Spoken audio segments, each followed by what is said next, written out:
ተንኮል አላህ ይጠብቀን እንጂ እኮ የእነሱ ተንኮል በጣም ከባድ ነው። ማለት ሴት ልጅ ህይወቴ ብላ ትለፋለች፣ ትደክማለች። እነሱ ደግሞ ሌላ ሴት አምጥተው ሰፕራይዝ ያደርጓታል። እና ይቺ ልጅ ስታስለቅስ በጣም ነው አንጀት የበላችሁ ሀቂቃ ማለት ነው።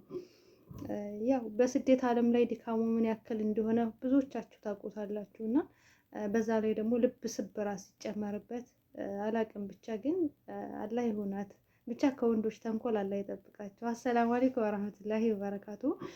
ውድና የተከበራችሁ የተወደዳችሁ የዩቲዩብ ቤተሰቦች እንደምን አላችሁ? እንደምን ቆያችሁ? እንደምን ሰነበታችሁ? ከኔ ጋር አልሐምዱሊላህ ረብል ዓለሚን ሁሉ መልካም ሁሉ ሰላም ነው። ለዚህ ዩቲዩብ ቻናል አዲስ የሆናችሁ ላይክ እና ሼር ሰብስክራይብ እያደረጋችሁ ቤተሰብ እንድትሆኑ በትህትና ጠይቃለሁ ማለት ነው። መግቢያ ላይ እንደተመለከታችሁት እንግዲህ እህታችን እያለቀሰች ነው። እንደገና ደግሞ ያው በስደት ዓለም ላይ ነው የምትገኘው እና ልብ ስብራት በጣም ከባድ ነው። በተለይ በትዳር ህይወት ላይ ሲሆን ማለት ወንድ እኮ ይሄዳል፣ ወንድ ቢሄድ ወንድ ይመጣል ስንል በጣም ከባድ ነው። ግን ሰውን ደግመን ለማመን ግን በጣም ይከብደናል። ልጅቷ ምንድን ነው የሆነችው? 7 ዓመት ህይወቷ ሁልጊዜ ስታለቅስ አያታለሁኝ እና 7 ዓመት የነበረችበት ህይወቷ ምን ሆነ? አገባ። እሷ በስደት ዓለም ላይ ናት። እንግዲህ ያልፍልኛል ብላችሁ ነው ብዙዎቻችሁ ትዳርን ይዛችሁ እኔንም ይጨምራል ማለት ነው እና ትዳሬ፣ ቤቴ፣ ህይወቴ እያላችሁ እናንተ ድክም ድክም ድክም ድክም እንላለን። እሱ ደግሞ ከዛ ጋር ሌላ ሴት አምጥቶ ሰርፕራይዝ አይከብድም? ሀቂቃ በጣም ነው የሚከብደው። ይህን ስላችሁ ግን ጠንካራ አትሁኑ እያልኳችሁ አይደለም። እንደዚህ አይነት ኬዝ ያጋጠማችሁ ወይም ደግሞ ለወደፊትም ዝግጁ መሆን የምትፈልጉ ብዙዎች ካላችሁ ከወዲሁ ራሳችሁ ማዘጋጀት ነው ያለባችሁ። እኔ ልብ ስብራቱ በጣም ነው የሚከብደኝ። ድጋሜ ሰውን አታምኑም። በቃ የነበራችሁ የምታለቅሱት እኮ ለወንዱ ብላችሁ አይደለም። ለቅሶ የምታነቡት የሚወጣው እንባ ደግሞ ለሱ ምናምን ገደል ይግባ ምናምን እንላለን። ግን የምታለቅሱት እሱ ስለሄደ አይደለም። ሴት ልጅ የምታለቅሰው እሱ ስለሄደ አይደለም። ህይወቴ ብላ ስለደከመችበት፣ አላማዬ ብላ ብዙ ዋጋ ስለከፈለችበት ነው። ያ ነው የሚያስለቅሳት እንጂ እሱ ስለሄደ አይደለም። መሐመድ ብሄድ ከበደ ይመጣል፣ ጥርግ ይበል። ግን ያ ነው የሚከብደው ማለት ነው። እና ጠንካራ ሆኑ። እንደዚህ አይነት ነገር ያጋጠማችሁ እህቶቼ አብሽሩ። የማያልፍ ምንም ነገር የለም። ልብ ስብራቶች ያልፋሉ። ግን በጊዜው የማያልፍ ነው የሚመስላችሁ። ነገር ግን አሁን ትውልዶች ቶሎ ብለን ራሳችንን የማጥፋት ራስን ማጥፋት እረፍት የሚመስለን እህቶች አለን። ብዙዎች ራሳቸውን እያጠፉ በረኪና እየጠጡ ብዙ ነገር የሚያደርጉ እህቶች አሉ። ያንን ስላደረጉ ከዚህ ችግር እፎይ የሚሉ ይመስላችኋል። ነገር ግን እንደዛ አይደለም። የተበቀለሽን ሰው የጎዳችሁን ሰው መበቀል የምትችሉት ጠንካራ ሆናችሁ ቆማችሁ መታየቱ ለሱ ሞቱ ነው። የዓላማ ሰው ሆናችሁ ዓላማችሁን አሳክታችሁ በቃ የራሳችሁ ስራ ኑሯችሁ ራሳችሁን በሁለት እግራችሁ ቆማችሁ እንደዛ ካያችሁ ለሱ ሞቱ ነው። በቃ ትወድቃለች አትነሳም ብሎ ነው የሰበረሽ። ግን አንቺ እንደምትነሽ አሳዩ። እኔ አታልቅሽ አይደለም፣ አልቅሽ፣ ያስለቅሳል። አታንቅሽ አታንቢ አይደለም የምለው እኔ። ምክንያቱም ያስነባል፣ ያስለቅሳል። ሁኔታዎች ያስለቅሳሉ። ወደሽ ሳይሆን በግድሽ እንድታለቅሽ ያደርጉሻል። ግን አልቅሰሽ እንዳትቀሪ፣ ለወንድ ልጅ አልቅሰሽ እንዳትቀሪ፣ ከዓላማሽ እንዳትሰናከሊ። አልቅሽ ስልሽ በአደባባይ አይደለም። ቤት ውስጥ እቃም ልትሰብሪ ትችያለሽ፣ ምንም ልታደርጊ ትችያለሽ። ቤት ውስጥ ሆነሽ አልቅሽ፣ እፎይት ያለሽ አልቅሰሽ ሲወጣልሽ ማለት ነው። ነገር ግን ተሰብረሽ እንዳትቀሪ። ሴት ልጅ ጠንካራ መሆን አለባት። ራሳችሁን ሰብራችሁ እንዳታስቀሩት። ለሚመጣው ህይወት እኮ በአንድ እድል አትቆምም። ይቀጥላል፣ ይሄዳል፣ ይመጣል። ወጣት ናችሁ፣ ልጆች ናችሁ። እኛ ገና ወጣት ነን። ትልቅ ሰው አይደለንም አይደለ? ትልቅ ሰው የምንባል አይደለም፣ ወጣቶች ነን። ስለዚህ ህይወት ሌላ እድል አላት።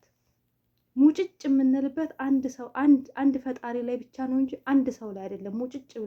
ሙጭጭ ብለን የኔ ካልሆነ ብለን መታገል የለብንም። በቃ ከሄደ ሄደ፣ መንገዱን ጨርቅ ያርግለት። ለፍተሻል፣ ደክመሻል፣ ይሆንልኛል ብለሽ አዎ ደክመሽ ነበር፣ ካልተሳካ ደግሞ ኦኬ ለእኔ ኸይር አይደለም ያልተሳካው በምክንያት ነው ብላችሁ እራሳችሁን ማሳመን ያለባችሁ። ነገሮች ያልተሳኩበት የራሱ ምክንያት አለው። ማሰብ ያለባችሁ ነገር ዛሬ አልቅሳችሁ መጥፎ ነገር ተመኝታችሁ ያ ቀን አልፎ ይሄ መጥፎ ጊዜ አልፎ ሌላ ህይወት፣ በጣም ደስ የሚል ህይወት፣ ፈጣሪያችሁን የምታመሰግኑበት ህይወት ሲሰጣችሁ ያን ያለቀሳችሁበትን ጊዜ ትረግሙታላችሁ። ለምን እምባዬን አወረድኩ ትላላችሁ። ስለዚህ እንደሚያልፍ እርግጠኛ ሆኑ። በፈተና ውስጥ ሆናችሁ ወደ ፈጣሪያችሁ አልቅሱ። እንደሚያልፍ እርግጠኛ ሆኑ። ያልፋል። ይሄንን ሰው ደግሞ ከህይወታችሁ ሲያስወጣው አላህ ምክንያት አለው። እኔ አንድ ሰው ከህይወቴ ውስጥ ሲወጣ ምክንያት አለው፣ ግን ዘግይቶ ነው የሚገባል።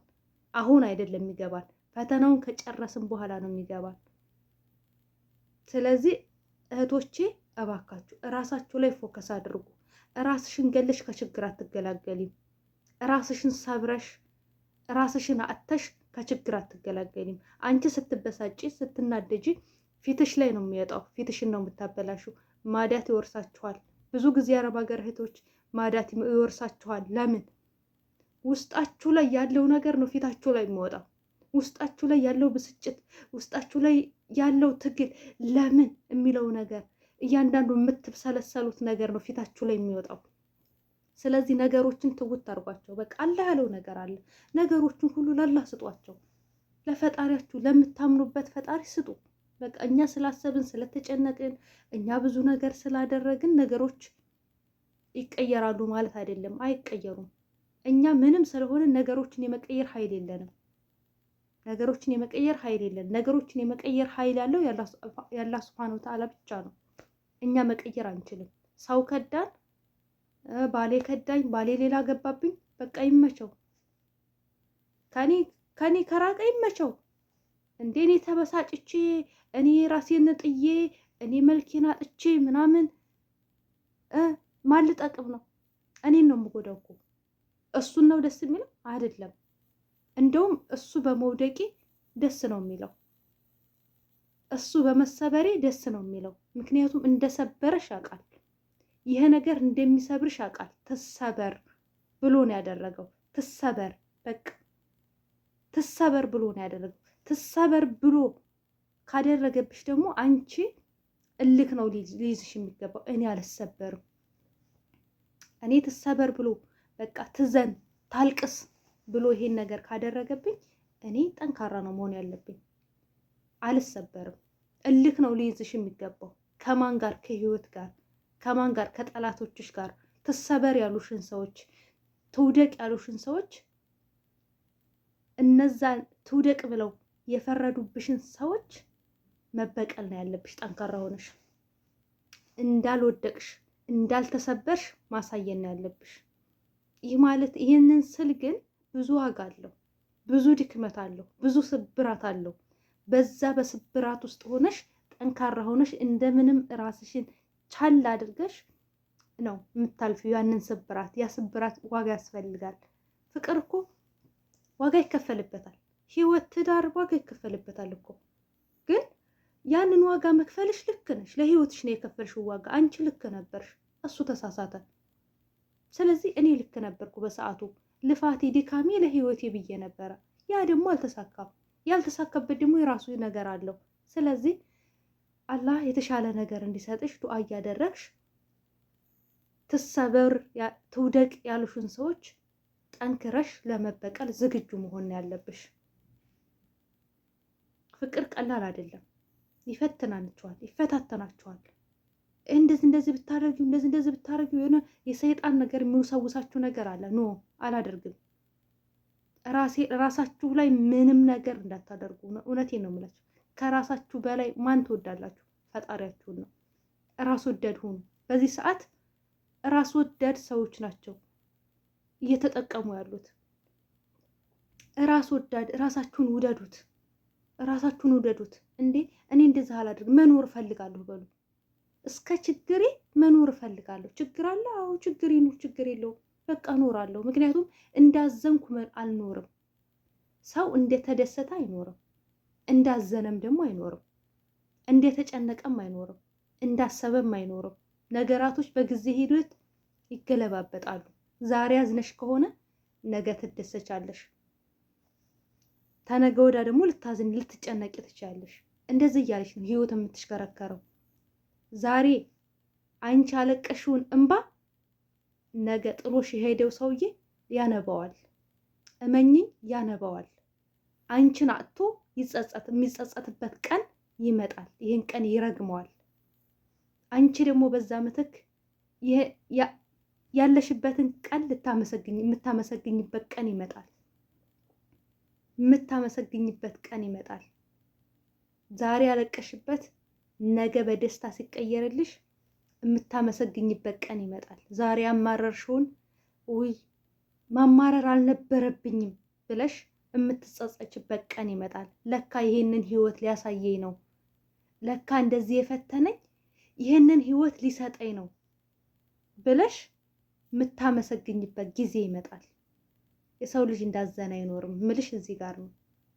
እና እህቶቼ ጠንካራ ሁኑ፣ አላህ ይገዛችሁ።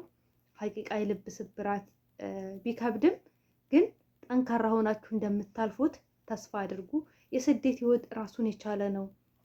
ከቋንቋ ጋር መግባባት፣ ከሰዎቹ ጋር መግባባት፣ የሰዎቹን ባህሪ መቻል፣ ብዙ ነገራቶች ቻሌንጅ ያደርጋሉና ለማንኛውም ጠንክሩ፣ በርቱ እላችኋለሁኝ። እወዳችኋለሁ። በያላችሁበት ዓለም ዳርቻ ሰላማችሁ ብዝት ይበልልኝ።